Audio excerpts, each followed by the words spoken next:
നമസ്കാരം. ഈ ദിവസത്തെ വാർത്തകൾ സമഗ്രമായി പരിശോധിക്കാം. വാർത്താമഴയിലേക്ക് പ്രിയ പ്രേക്ഷകർക്ക് സ്വാഗതം. ഞാൻ അമൃത പണിക്കർ. നോക്കാം വാർത്തകൾ വിശദമായി.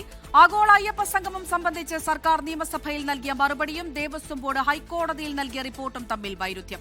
ചെലവായ തുക തിരിച്ചടച്ചിട്ടില്ല എന്ന് ദേവസ്വം ബോർഡ് ഹൈക്കോടതി അറിയിച്ചപ്പോൾ തുക ബോർഡിലേക്ക് തിരിച്ചടച്ചിട്ടുണ്ട് എന്നാണ് ദേവസ്വം മന്ത്രി നിയമസഭയിൽ നൽകിയ ഉത്തരം. അയ്യപ്പ സംഗമത്തിന്റെ ചെലവ് സംബന്ധിച്ച ചോദ്യങ്ങൾക്ക് വ്യക്തമായ മറുപടി നൽകാതെ മന്ത്രി വി.എൻ. വാസവൻ ഒഴിഞ്ഞുമാറി. നിയമസഭയുടെ നടപ്പ് സമ്മേളനത്തിൽ തിരുവഞ്ചൂർ രാധാകൃഷ്ണൻ ഉന്നയിച്ച നക്ഷത്ര ചിഹ്നമിടാത്ത ചോദ്യത്തിന് ദേവസ്വം മന്ത്രി നൽകിയ മറുപടിയും ദേവസ്വം ബോർഡ് ഹൈക്കോടതിയിൽ നൽകിയ റിപ്പോർട്ടും തമ്മിലാണ് പ്രകടമായ വൈരുദ്ധ്യം. ആഗോള അയ്യപ്പ സംഗമത്തിന് സർക്കാരോ ദേവസ്വം ബോർഡോ പണം അനുവദിച്ചിട്ടുണ്ടോ എന്നായിരുന്നു തിരുവഞ്ചൂരിന്റെ ചോദ്യം. സ്പോൺസർമാരെ കണ്ടെത്തി ആഗോള അയ്യപ്പ സംഗമം നടത്താനാണ് നിശ്ചയിച്ചിരുന്നതെങ്കിലും തുക കണ്ടെത്തുന്നതിൽ കാലതാമസം നേരിട്ടതിനാൽ ദേവസ്വം ബോർഡ് അഡ്വാൻസായി പണം ചെലവഴിച്ചു. റിലീജിയസ് കൺവെൻഷനുകൾ നടത്താൻ ബോർഡിന്റെ ബജറ്റിൽ വകയിരുത്തിയിരുന്ന തുകയാണ് അഡ്വാൻസായി ചെലവിട്ടതെന്നും സ്പോൺസർമാർ വാഗ്ദാനം ചെയ്ത തുക ലഭിച്ചപ്പോൾ അഡ്വാൻസ് തുക അക്കൗണ്ടിലേക്ക് തിരിച്ചടച്ചുവെന്നുമായിരുന്നു ദേവസ്വം മന്ത്രി വി.എൻ. വാസവൻ രേഖാമൂലം നൽകിയ ഉത്തരം. എന്നാൽ ദേവസ്വം ബോർഡ് ഹൈക്കോടതി നൽകിയ റിപ്പോർട്ടിൽ പണം തിരികെ വന്നിട്ടില്ലെന്നാണ് അറിയിച്ചിരിക്കുന്നത്. സർക്കാരിന്റെയും ബോർഡിന്റെയും മറുപടിയിലുള്ള ഈ വൈരുദ്ധ്യത്തിന് അധികൃതർക്ക് കൃത്യമായ വിശദീകരണമില്ല. അത് രാഷ്ട്രീയമല്ല, അതിനൊന്നും നമ്മൾ പറയാനില്ല. അത് ബോർഡ് സ്ഥിരീകരണം ഇന്നലെ തന്നെ കൊടുത്തിട്ടുണ്ട്. ആഗോള അയ്യപ്പ സംഗമത്തിന്റെ പേരിൽ നടന്നത് വലിയ തട്ടിപ്പാണെന്ന് പ്രതിപക്ഷം ആരോപിക്കുന്നു. ആഗോള അയ്യപ്പ സംഗമം ഒരു വൻ അഴിമതിയാണ് എന്ന് തെളിഞ്ഞിരിക്കുന്നു. ഈ ആഗോള അയ്യപ്പ സംഗമം നടത്താൻ 7 കോടി രൂപ ചെലവഴിച്ചിരിക്കുന്നു. വൻതോതിലുള്ള ഒരു വെട്ടിപ്പിന്റെ വേദിയായിട്ടാണ് മാറിയത്. ശബരിമല സ്വർണ്ണക്കൊള്ള മാതൃകയിൽ ആഗോള അയ്യപ്പ സംഗമം നടത്തിപ്പിനെ കുറിച്ചും അന്വേഷണം വേണമെന്നാണ് ആവശ്യം. 24 തിരുവനന്തപുരം. ശബരിമലയുമായി ബന്ധപ്പെട്ട് വീണ്ടും അന്വേഷണത്തിന് ഹൈക്കോടതി ഉത്തരവ്. ജീവനക്കാരുടെ പണമിടപാടുകളിലാണ് ദേവസ്വം വിജിലൻസിനോട് അന്വേഷണത്തിന് ഹൈക്കോടതി ഉത്തരവിട്ടത്. അതേസമയം തിരുവാഭരണം മുൻ കമ്മീഷണർ കെ.എസ്. ബൈജുവിന് കൊല്ലം വിജിലൻസ് കോടതി സ്വാഭാവിക ജാമ്യം നൽകി. എന്നാൽ ദ്വാരപാലക ശില്പക്കേസിൽ റിമാൻഡിൽ കഴിയുന്നതിനാൽ കെ.എസ്. ബൈജുവിന് ജയിൽ മോചിതനാകാൻ കഴിയില്ല. കഴിഞ്ഞ മണ്ഡലമകരവിളക്ക് കാലയളവിൽ ശബരിമലയിൽ ജോലി ചെയ്തിരുന്ന ജീവനക്കാരുടെ ഇടപാടുകൾ സംശയകരമെന്ന SIT റിപ്പോർട്ടിലാണ് അന്വേഷണ ഉത്തരവ്. ചുരുങ്ങിയ സമയത്തിനുള്ളിൽ 14 ലക്ഷത്തിലധികം രൂപ പോസ്റ്റ് ഓഫീസ് വഴി മാത്രം കൈമാറ്റം നടന്നെന്നാണ് കണ്ടെത്തൽ. മണ്ഡലകാലത്ത് സന്നിധാനത്ത് ജോലി ചെയ്തിരുന്ന മുഴുവൻ ജീവനക്കാരുടെയും വിവരങ്ങൾ ശേഖരിക്കണമെന്നും 3 ആഴ്ചയ്ക്കകം റിപ്പോർട്ട് സമർപ്പിക്കണമെന്നും ദേവസ്വം വിജിലൻസിനോട് ഹൈക്കോടതി നിർദ്ദേശിച്ചു. കഴിഞ്ഞ 5 മാസത്തിനിടെ ശബരിമലയുമായി ബന്ധപ്പെട്ട് 5ാമത്തെ അന്വേഷണമാണിത്. ഇതിനിടെ കട്ടിളപ്പാളി കേസിൽ കസ്റ്റഡി കാലാവധി 90 ദിവസം പൂർത്തിയായതോടെയാണ് കെ.എസ്. ബൈജുവിന് കൊല്ലം വിജിലൻസ് കോടതി സ്വാഭാവിക ജാമ്യം അനുവദിച്ചത്. ദ്വാരപാലക പാളിക്കേസിൽ റിമാൻഡിൽ കഴിയുന്നതിനാൽ ജയിലിൽ തുടരേണ്ടിവരും. സ്വർണ്ണക്കൊള്ളയിൽ ED നടപടിയും ശക്തമാക്കുകയാണ്.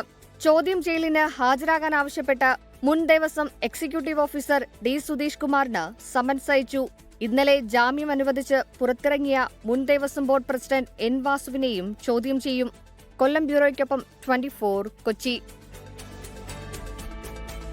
ശബരിമല സന്നിധാനത്ത് പരിശോധന നടത്തി SIT. വൈകിട്ട് 5 മണിക്ക് നട തുറന്നതിന് പിന്നാലെയായിരുന്നു അന്വേഷണ സംഘത്തിന്റെ പരിശോധന. ശ്രീകോവിലിന് സമീപത്ത് നിന്ന് ഇളക്കിയെടുത്ത സ്വർണ്ണപ്പാളികൾ ശാസ്ത്രീയ പരിശോധനയ്ക്ക് വിധേയമാക്കും. 2 ദിവസം SITയുടെ പരിശോധന സന്നിധാനത്ത് തുടരും. ഉച്ചയ്ക്ക് 12 മണിയോടെ പമ്പയിലെത്തിയ SP S. ശശിധരനും സംഘവും 2 മണിയോടെ സന്നിധാനത്തെത്തി. പിന്നാലെ ഉദ്യോഗസ്ഥരുമായി കൂടിക്കാഴ്ച നടത്തി. കുംഭമാസ പൂജകൾക്കായി ശബരിമല നട 5 മണിക്ക് തുറന്നതോടെ അന്വേഷണ സംഘവും പരിശോധനയ്ക്കായെത്തി. ആദ്യം ശ്രീകോവിലിന് പിൻഭാഗത്തെ തൂണുകളിലെ സ്വർണ്ണപ്പാളികൾ ഇളക്കിയെടുത്തു. ശ്രീകോവിലിന് മുമ്പിലെ സ്വർണ്ണപ്പാളികളും ദ്വാരപാലക ശില്പങ്ങളിലെ സ്വർണവും SIT ഇളക്കി മാറ്റി. ഇത് വിശദമായ ശാസ്ത്രീയ പരിശോധനയ്ക്ക് വിധേയമാക്കും. നാളെയും മറ്റന്നാളും വിശദമായ പരിശോധന നടത്താനാണ് അന്വേഷണ സംഘത്തിന്റെ തീരുമാനം. ഇതിനുശേഷമായിരിക്കും സമഗ്രമായ കുറ്റപത്രം കോടതിയിൽ സമർപ്പിക്കുക. 24 പത്തനംതിട്ട. BJP സ്ഥാനാർത്ഥിയായി പരിഗണിക്കുന്നുവെന്ന റിപ്പോർട്ടുകൾക്കിടെ നിലപാട് വ്യക്തമാക്കി CPI നേതാവ് ഗീതാ ഗോപി. കമ്മ്യൂണിസ്റ്റ് പാർട്ടി പ്രവർത്തക എന്ന നിലയിൽ ജനങ്ങളോടുള്ള തന്റെ പ്രതിബദ്ധത മാറ്റമില്ലാതെ തുടരുമെന്ന് ഗീതാ ഗോപിയുടെ ഫേസ്ബുക്ക് പോസ്റ്റ്. തന്റെ നിലപാടും രാഷ്ട്രീയവും വ്യക്തമാണ് എന്നും ഗീതാ ഗോപി വിശദീകരിച്ചു. ശ്രീജിത്ത് ശ്രീകുമാരൻ തൃശൂരിൽ നിന്ന് വിവരങ്ങൾ നൽകാനായി ചേരുന്നുണ്ട്. ശ്രീജിത്ത്, ഗീത ഉൾപ്പെടെ നിരവധി ആളുകളുടെ പേരുകളാണ് BJPക്ക് മുന്നിലുള്ളത്. ഇപ്പോൾ എന്താണ് ഫേസ്ബുക്ക് പോസ്റ്റിലൂടെ ഇവർ വിശദീകരിക്കുന്നത്? നാട്ടിക മണ്ഡലത്തിലേക്ക് മുൻ CPI MLA കൂടിയായ CPI നേതാവ് ഗീതാ ഗോപിയുടെ പേര് പരിഗണിക്കുന്നു BJP. അവരെ ഏതെങ്കിലും ഘട്ടത്തിൽ ചർച്ച നടത്തി കൊണ്ടുവരാമെന്ന ചർച്ചകൾക്ക് BJP കഴിഞ്ഞ ദിവസത്തെ കോർ കമ്മിറ്റി യോഗത്തിൽ തുടക്കമിട്ടിരുന്നു. അത് ചില നേതാക്കൾ ഗീതാ ഗോപിയുമായി ചർച്ച നടത്തിയെന്ന തരത്തിലും വാർത്തകൾ വന്നിരുന്നു. ആ ഒരു സാഹചര്യത്തിലാണ് ഗീതാ ഗോപി ഇപ്പോൾ ഒരു ഫേസ്ബുക്ക് പോസ്റ്റ് ഇട്ടിരിക്കുന്നത്. താൻ അചഞ്ചലമായി ഇടതുപക്ഷത്ത് ഉറച്ചു നിൽക്കും, താൻ ഒരു കമ്മ്യൂണിസ്റ്റുകാരിയാണ്, CPI ആണ് തന്നെ, പാർട്ടിയാണ് തന്നെ നിയമസഭയിലേക്ക് എത്തിച്ചത്, അത് ദൗത്യമായിരുന്നു, അതിനപ്പുറത്തേക്ക് മറ്റൊന്നും പറയാനില്ല എന്ന് പറഞ്ഞാണ് ഒരു ഫേസ്ബുക്ക് പോസ്റ്റ്. പക്ഷേ അതിന് അടിയിൽ ആളുകൾ ചോദിക്കുന്നുണ്ട് ഏത് സാഹചര്യത്തിലാണ് ഈ ഫേസ്ബുക്ക് പോസ്റ്റ് എന്നുകൂടി വിശദീകരിക്കണമെന്ന് പറയുന്നുണ്ട്. അതായത് കാരണങ്ങളൊന്നും തന്നെ പറയാതെ ഈ വാർത്തകൾ പുറത്തു വന്നതിന് തൊട്ടു പിന്നാലെ ഇത്തരത്തിൽ ഗീതാ ഗോപി ഫേസ്ബുക്ക് പോസ്റ്റ് ഇട്ടിരിക്കുകയാണ്. അവരുടെ പ്രതികരണം ലഭ്യമാക്കാനും നമ്മൾ ശ്രമിക്കുന്നുണ്ട്. അമൃത. ശരി, ശ്രീജിത്ത് ശ്രീകുമാറിനാണ് വിവരങ്ങൾ നൽകിയത്. തിരുവനന്തപുരം ആറ്റിങ്ങൽ കോട്ടുകുന്നം മലയിൽ തീപിടുത്തം. പുല്ലുകളിലേക്ക് തീ പടരുകയാണ്. വീടുകളുള്ള ഒരു ഭാഗം വെഞ്ഞാറമൂട് ഫയർഫോഴ്സ് എത്തി തീ നിയന്ത്രണ വിധേയമാക്കി. മറുഭാഗത്താണ് ഇപ്പോൾ തീ കെടുത്താൻ ശ്രമം നടക്കുന്നത്. മേഘന മുരളി തിരുവനന്തപുരത്ത് നിന്ന് വിവരങ്ങൾ നൽകും. മേഘന, ഇത് എപ്പോഴാണ് തീപിടുത്തം ഉണ്ടായത്? നിലവിലെ സാഹചര്യം എന്താണ്? തീ പൂർണ്ണമായും അടച്ചോ?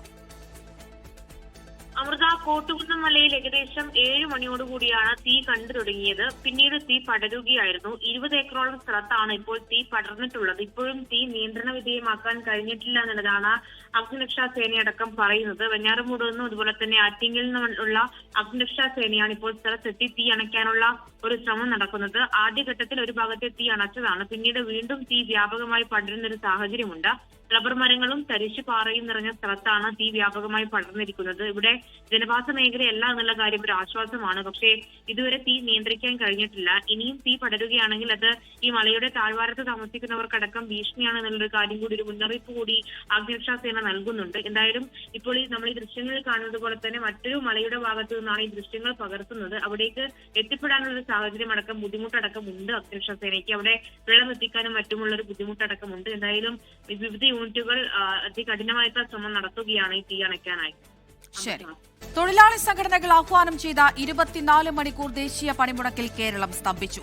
പണിമുടക്ക് അനുകൂലികൾ വാഹനങ്ങൾ തടയുകയും സ്ഥാപനങ്ങൾ അടപ്പിക്കുകയും ചെയ്തു. സർക്കാർ ഓഫീസുകളിൽ ഹാജർ നില കുറവായിരുന്നു. സെക്രട്ടേറിയറ്റിൽ 10% ജീവനക്കാരാണ് എത്തിയത്.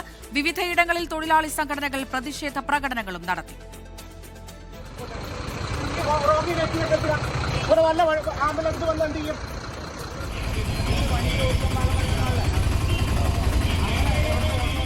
പണിമുടക്കിൽ സംസ്ഥാനത്ത് ഹർത്താൽ പ്രതീതി.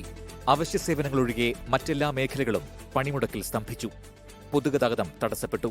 പലയിടത്തും യാത്രക്കാർ വലഞ്ഞു. ഇനിയിപ്പോൾ പോകാനായിട്ട് യാതൊരു മാർഗമില്ലാത്ത അവസ്ഥയിലാണ്. ഇത്രയും ഗൗരവമാണെന്ന് അറിയില്ലായിരുന്നു. ഫ്ലൈറ്റിൽ കയറി കഴിഞ്ഞ് അറിഞ്ഞത്. പിന്നെ അതാണ് പ്രശ്നമായി പോയത്. അവിടെ നാട്ടിൽ നിന്ന് വണ്ടി വരുന്നതിനും ബുദ്ധിമുട്ട്. സർവീസുണ്ട്, പമ്പയ്ക്കുള്ള സർവീസ് മാത്രമേ തൽക്കാലം ഉള്ളൂ എന്ന് പറഞ്ഞു. പിന്നെ ബാക്കിയൊന്നും ഷെഡ്യൂൾ ചെയ്തിട്ടില്ല എന്നാണ് പറഞ്ഞു. വയനാട്ടിലും അങ്കമാലി, പെരുമ്പാവൂർ എന്നിവിടങ്ങളിലും KSRTC ബസ്സുകൾ ഉൾപ്പെടെ വാഹനങ്ങൾ തടഞ്ഞു. തിരുവനന്തപുരം നെയ്യാറ്റിൻകര KSRTC ഡിപ്പോയിൽ സമരാനുകൂലികളും ജീവനക്കാരും തമ്മിൽ നേരിയ വാക്കേറ്റമുണ്ടായി. കോട്ടയം പായിപ്പാട് പണിമുടക്കനുകൂലികൾ ബാർ ഹോട്ടലിന്റെ വാതിൽ അടിച്ചു തകർത്തു. ജീവനക്കാരെ മർദ്ദിച്ചതായും പരാതിയുണ്ട്. തിരുവനന്തപുരം പോത്തൻകോട് പോസ്റ്റ് ഓഫീസും സ്വകാര്യ ധനകാര്യ സ്ഥാപനവും സമരക്കാർ അടപ്പിച്ചു. കൊല്ലം പുനലൂരിലും വയനാട് കൽപ്പറ്റയിലും ബാങ്കുകളും ധനകാര്യ സ്ഥാപനങ്ങളും തുറക്കാൻ സമരക്കാർ സമ്മതിച്ചില്ല. പത്തനംതിട്ട കലഞ്ഞൂർ പഞ്ചായത്തിൽ ജോലിക്കെത്തിയ ജീവനക്കാരെ പ്രതിഷേധക്കാർ തടഞ്ഞു.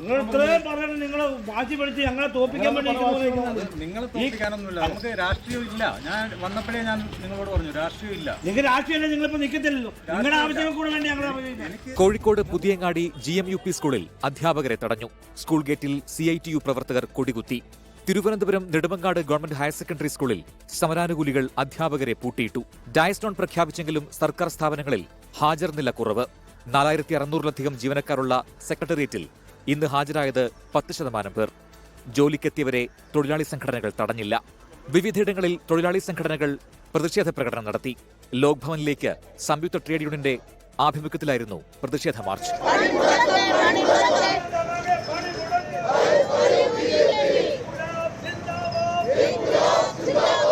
INTUC പ്രത്യേകം പ്രതിഷേധം സംഘടിപ്പിച്ചു.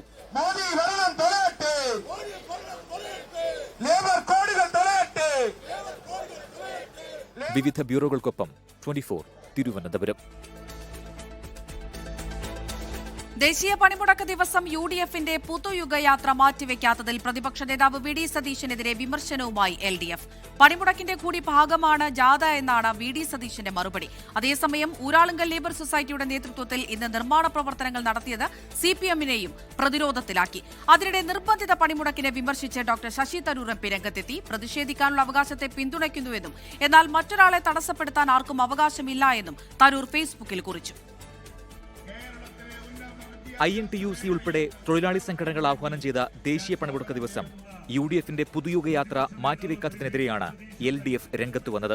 പ്രതിപക്ഷ നേതാവ് വി ഡി സതീശൻ നയിക്കുന്ന യാത്ര മാറ്റാത്തത് പണിമുടക്കിനെ അപമാനിക്കില്ലെന്നാണ് വിമർശനം. കേന്ദ്ര ഗവൺമെന്റിന്റെ തൊഴിലാളി വിരുദ്ധ നയങ്ങൾക്കെതിരെ ദേശവ്യാപകമായി നടന്ന ഒരു പണിമുടക്കിന് ഇന്ത്യൻ നാഷണൽ കോൺഗ്രസ് പിന്തുണ പ്രഖ്യാപിച്ചിട്ട് ആ പണിമുടക്ക് ദിവസം രാഷ്ട്രീയമായി UDF ഒരു ജാഥ പ്രതിപക്ഷ നേതാവിൻ്റെയും UDF നേതാക്കളുടെ നേതൃത്വത്തിൽ നടക്കുന്നത് ഈ പണിമുടക്കിനെ അപമാനിക്കലാണ്. എന്നാൽ ജാഥ പണിമുടക്കിന്റെ കൂടി ഭാഗമെന്നാണ് വി ഡി സതീശന്റെയും UDF നേതാക്കളുടെയും മറുപടി. ഏത് കാര്യത്തിലാണ് ഈ സമരം ദേശീയ പണിമുടക്ക് നടത്തുന്നത്, അതിന്റെ കാരണം കൂടി എന്തിനാണ്, ഏത് കോസിന് വേണ്ടിയാണ് നടത്തുന്നതെന്ന് ഈ ജാഥയിൽ പ്രചരണം കൂടി നടത്തും. അതിനുള്ള ഒരു അവസരം കൂടിയല്ലേ. ഇടതുപക്ഷ സംഘടനകൾ വേറെയും UDF വേറെയും നിൽക്കുന്ന കേരളത്തിന്റെ ഒരു രാഷ്ട്രീയ സാഹചര്യം കൊണ്ടാണ്. അഖിലേന്ത്യാ അടിസ്ഥാനത്തിൽ INTUC നേതൃത്വം കൊടുക്കുന്ന സമര കൂട്ടായ്മയാണിത്. INTUC ആണ് ചെയർമാൻ. ഇതിനിടെ തിരുവനന്തപുരത്ത് MLA ഹോസ്റ്റൽ നിർമ്മാണ പ്രവർത്തനം പണിമുടക്ക് ദിനത്തിലും ഊരാളുങ്കൽ ലേബർ സൊസൈറ്റി നടത്തിയത് CPIM-ന്റെ ഇരട്ടത്താപ്പാണെന്ന വിമർശനമുയർന്നു. CPIM നിയന്ത്രണത്തിലുള്ള സ്ഥാപനമാണ് ഊരാളുങ്കൽ ലേബർ സൊസൈറ്റി. ഇടുക്കി ഉടുമ്പന്നൂരിൽ CPIM ഏരിയ സെക്രട്ടറി നിർമ്മാണ പ്രവൃത്തികൾ നടത്തിച്ചത് വിവാദമായി. കരിമണ്ണൂർ ഏരിയ സെക്രട്ടറി PP സുമേഷിന്റെ കെട്ടിടത്തിലേക്കുള്ള വഴിയിലെ ടാറിംഗ് നിർത്തിവെച്ചെന്ന് പിന്നീട് നേതൃത്വം അറിയിച്ചു. News desk 24. ഞായറാഴ്ച കൊച്ചിയിൽ ചേരാനിരുന്ന KPCC നേതൃയോഗം മാറ്റിവെച്ചു. യോഗം തിങ്കളാഴ്ച തിരുവനന്തപുരത്ത് KPCC ഓഫീസിൽ ചേരും. R. ശ്രീജിത്ത് തിരുവനന്തപുരത്ത് നിന്ന് വിവരങ്ങൾ നൽകാൻ അയച്ചിരുന്നുണ്ട്. ശ്രീജിത്ത്, എന്തുകൊണ്ടാണ് യോഗം മാറ്റിവെച്ചത്? അമൃത, നേതൃയോഗം മാറ്റിവെച്ചതിന്റെ കാരണം ഈ നേതൃത്വം വ്യക്തമാക്കിയിട്ടില്ല. ഞായറാഴ്ച കൊച്ചിയിൽ DCC ഓഫീസിൽ വെച്ച് നേതൃയോഗം വിപുലമായി ചേരാനായിരുന്നു തീരുമാനം. അതനുസരിച്ച് KPCCയുടെ അറിയിപ്പും വന്നിരുന്നു. എന്നാൽ ഈ യോഗം തിങ്കളാഴ്ച തിരുവനന്തപുരത്തേക്ക് മാറ്റിയെന്നാണ് ഇപ്പോൾ ഇന്ദിരാഭവനിൽ നിന്ന് ലഭിക്കുന്ന അറിയിപ്പ്. DCC ഭാരവാഹികളും KPCC ഭാരവാഹികളും രാഷ്ട്രീയകാര്യ സമിതി അംഗങ്ങളും എല്ലാം പങ്കെടുത്തുകൊണ്ടുള്ള വിശാലമായ ഒരു നേതൃയോഗമാണ് നിശ്ചയിച്ചിരുന്നത്. നിയമസഭാ തെരഞ്ഞെടുപ്പിന്റെ മുന്നൊരുക്കങ്ങളാണ് പ്രധാനപ്പെട്ട ചർച്ച. രാഷ്ട്രീയ UDF-ന്റെ രാഷ്ട്രീയ സമാപിക്കുന്നതിനൊപ്പം തന്നെ സ്ഥാനാർത്ഥി പ്രഖ്യാപനം അടക്കമുള്ള കാര്യങ്ങളുമായി മുന്നോട്ട് പോരാനാണ് തീരുമാനം. അതുകൊണ്ട് തന്നെ അത്തരം കാര്യങ്ങളെ പറ്റിയുള്ള ഒരു ആലോചനയും തെരഞ്ഞെടുപ്പ് തന്ത്രങ്ങളെ സംബന്ധിച്ച് ചർച്ചകളും മറ്റും നടത്താനാണ് നിശ്ചയിച്ചിരുന്നത്. എന്നാൽ ആ യോഗം എറണാകുളത്ത് നിന്ന് തിരുവനന്തപുരത്തേക്ക് മാറ്റിയിരിക്കുന്നു. തിങ്കളാഴ്ച ഉച്ചയ്ക്ക് 2 മണിക്ക് KPCC ആസ്ഥാനമായ ഇന്ദിരാഭവനിൽ വെച്ചായിരിക്കും യോഗം. ഞായറാഴ്ച കൊച്ചിയിൽ ചേരാനിരുന്ന KPCC നേതൃയോഗമാണ് ഇപ്പോൾ മാറ്റിവെച്ചിരിക്കുന്നത്. തിങ്കളാഴ്ച തിരുവനന്തപുരത്ത് യോഗം ചേരുമെന്ന് പറയുമ്പോഴും എന്തുകൊണ്ട് യോഗം മാറ്റിവെച്ചു എന്നുള്ള ചോദ്യത്തിന് ഉത്തരം ലഭിച്ചിട്ടില്ല. വിവരങ്ങളാണ് R. ശ്രീജിത്ത് തിരുവനന്തപുരത്ത് നിന്ന് നൽകിയത്. കോഴിക്കോട് തിരക്കേറിയ റോഡിലെ ഗതാഗതക്കുരുക്ക് മറികടക്കാൻ നടപ്പാതയിലൂടെ സ്കൂട്ടർ ഓടിച്ചെത്തിയയാളെ തടഞ്ഞു നിർത്തി പാഠം പഠിപ്പിച്ച് വയോധിക. ആ ദൃശ്യങ്ങൾ ഇപ്പോൾ സോഷ്യൽ മീഡിയയിൽ വൈറലാണ്.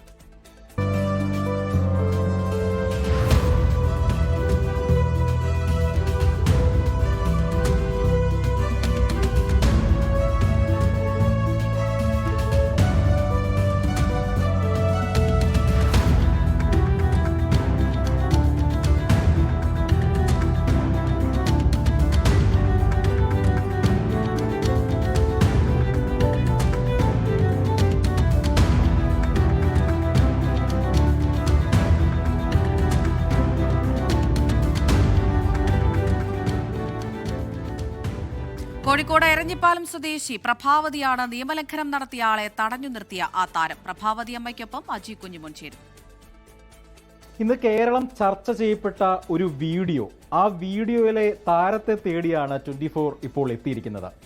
കേരളം ഒന്നടങ്കം കൈയടിച്ച് ഒരു ബിഗ് സല്യൂട്ട് കൊടുത്തു. മാത്രമല്ല, ആ വീഡിയോയിലെ പറയുന്ന ഒരു പാട്ടുണ്ട്, സിംഗപ്പെണ്ണെ. ഒട്ടനകം ആളുകൾ സിംഗപ്പെണ്ണെ എന്നാണ് വിളിക്കുന്നത്. ആ സിംഗപ്പെണ്ണിന്റെ അടുത്തേക്ക് നമ്മൾ എത്തി. ഈ സിംഗപ്പെണ്ണിന്റെ പേരെന്താ? പ്രഭാവതി അമ്മ എന്നാണ് പേര്.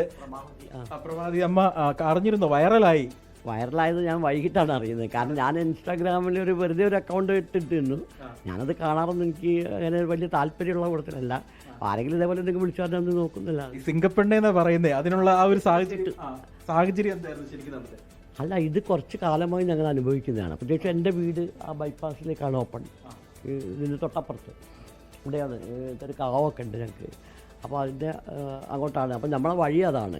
അതായത് ഇയാൾ എന്നോട് പറയുന്നത് ഞാനിങ്ങനെ പോവുക, ഞാൻ അവിടെ കടയിൽ കാശ് കൊടുക്കാനുണ്ട്, അത് കൊടുക്കാൻ വേണ്ടി പോവുക. ഒരു ഉച്ച സമയമാണ്, എന്തായാലും 1 മണീൻ്റെ മുമ്പാണ്, 12:30 1 മണീൻ്റെ ഇടക്കാണെന്നാണ് തോന്നുന്നത്. അപ്പം ഞാനിങ്ങനെ പോകുമ്പോൾ ഇയാളിങ്ങനെ വരുന്നു. അപ്പം ഞാൻ എന്നോട് പറയുന്നു മാറാൻ. ഞാൻ ഇങ്ങോട്ട് മാറും, നിങ്ങൾ പറയും. ആ ഫുട്പാത്തിൽ നിങ്ങൾ കണ്ടല്ലോ അതിൻ്റെ സ്പേസ്.